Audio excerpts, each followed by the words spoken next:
I suppose a good place to start is what is public relations? Because I think a lot of people will think of PR, as it's known, as press relations, but it's a lot more than press. It's the whole public face.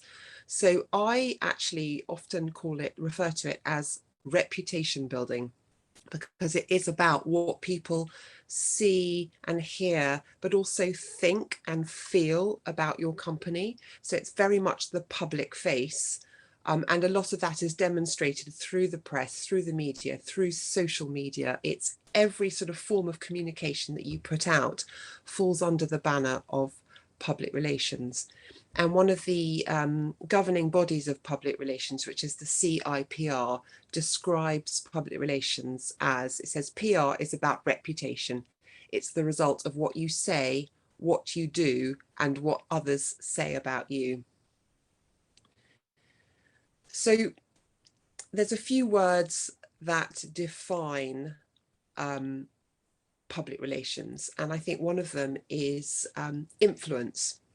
So obviously it communicates all your messages, but you can use that to influence, you can use that to inform, you can use it to educate your clients, you can use it to create awareness.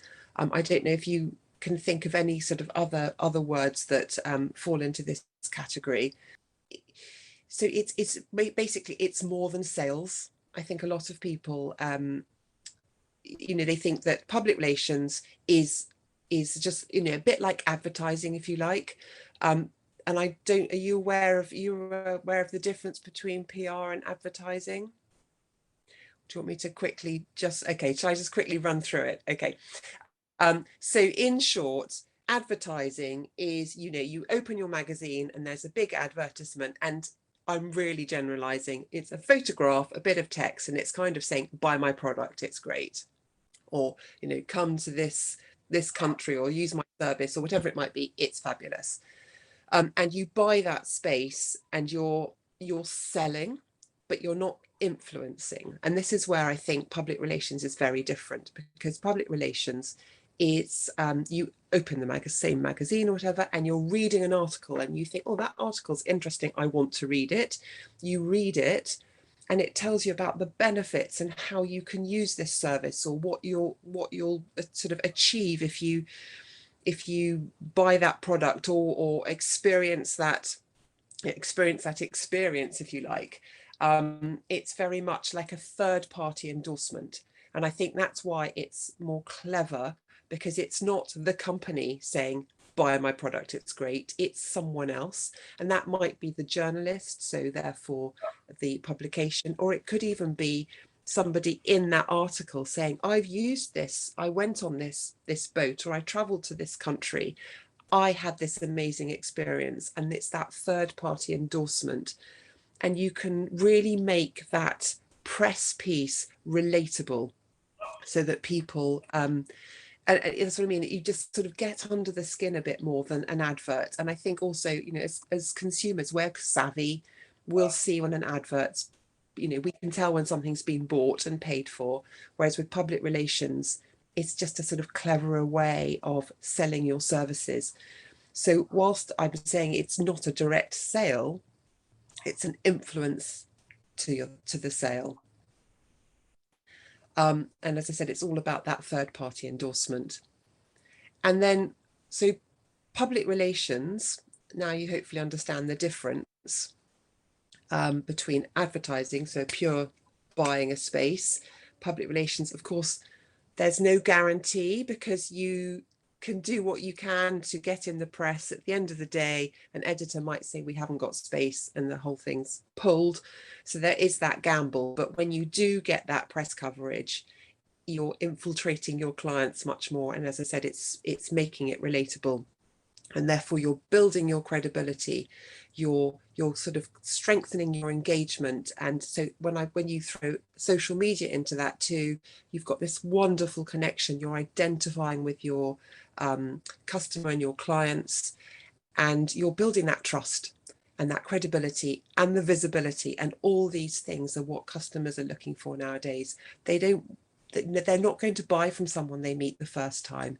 You've probably all heard about sort of touch points in marketing. And again, you're building that trust so that they then, they're logging you in their brain. So then when they come to booking some travel arrangements or whatever it might be, they're thinking of you. You're at the forefront of their minds.